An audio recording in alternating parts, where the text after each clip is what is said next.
అందరికీ శ్రీమాత్రే నమః అండి. నవరాత్రుల తర్వాత మళ్ళీ లైవ్ లోకి వచ్చాను. ఇది చూస్తున్నారా, శ్రీదేవి భాగవతం. ఇది నేను నిన్న స్టార్ట్ చేశాను. నవరాత్రుల్లోనే చదవాలనుకున్నాను, కానీ నవరాత్రుల్లోని అసలు చదవడానికి ఖాళీ లేదు మనకి. అయితే నిన్న రాత్రి స్టార్ట్ చేశాను ఇది. కాకపోతే చాలా బాగుంది శ్రీదేవి భాగవతం, చాలా చాలా బాగుంది.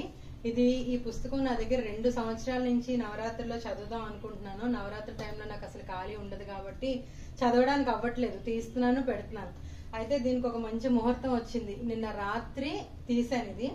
అయితే నేను ఒక 3 పేపర్లు చదివాను. చాలా అంటే చాలా బాగుంది. అంటే నాకు ఏమనిపించిందంటే, నేను ఒక్కరిదాన్నే చదివితే బాగోదు, మన ఇన్స్టాగ్రామ్ వాళ్ళు, యూట్యూబ్ వాళ్ళు, నా వాట్సాప్ ఛానల్ చూస్తున్న వాళ్ళందరికీ అందించాలనుకుంటున్నాను. కాకపోతే ఎలా అంటే, ఇది శ్రీదేవి భాగవతం మనకి పనికి ఉన్నాయి, మనం అంత ఫాస్ట్ గా చదవలేం. ప్రథమాధ్యాయం, ఇలాగ తృతీయాధ్యాయం, స్కందాలు ఉన్నాయన్నమాట. ఈ స్కందాలు ఏంటంటే 12 స్కందం వరకు ఉన్నాయి, అంటే 12 అధ్యాయాలు ఇందులో ఇచ్చారు. ఒక్కసారి మనం చదవలేం కాబట్టి రోజు రాత్రి 9:30 నుంచి 10:30 వరకు చదవాలని ఒక నియమం పెట్టుకున్నాను. నిన్న నైటే సంకల్పం చేసుకున్నాను.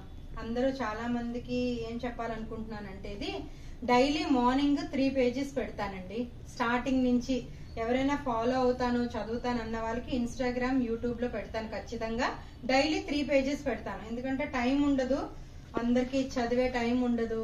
కానీ రీల్స్ చూసి లైక్స్ కొట్టే వాళ్ళందరికీ ఒక విషయం చెప్తున్నాను, డైలీ మాత్రం నా వాట్సాప్ ఛానల్ చూడండి, ఇన్స్టాగ్రామ్ చూడండి, యూట్యూబ్ చూడండి. ఖచ్చితంగా అమ్మవారివి ఈ 3 శ్రీదేవి భాగవతంలోని ఫస్ట్ 1, 2, 3 పేజెస్ ఉంటాయి. తర్వాత డే నుంచి 4, 5, 6 పేజెస్ ఉంటాయి. తర్వాత 6, 7, 8 పేజెస్. మొత్తం ఎన్ని పేజెస్ అయితే ఉన్నాయో, ఎన్ని రోజులు వస్తుందో తెలీదు నాకు కూడా, కానీ డైలీ షేర్ చేస్తాను. డైలీ 3 నైట్ మీకు పెడతాను. నైట్ నేను 10 o'clock కి మీకు పోస్ట్ చేస్తాను. వాట్సాప్ లో, ఇన్స్టాగ్రామ్ లో డైలీ 10 o'clock కి పోస్ట్ చేస్తాను 3 పేజెస్.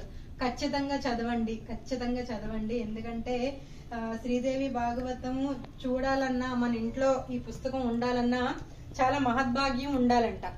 కాబట్టి డైలీ ఆడవాళ్ళు గాని మగవాళ్ళు గాని ఖచ్చితంగా చూసి చదవండి. అందరికీ శ్రీమాత్రే నమః. నమస్తే అండి.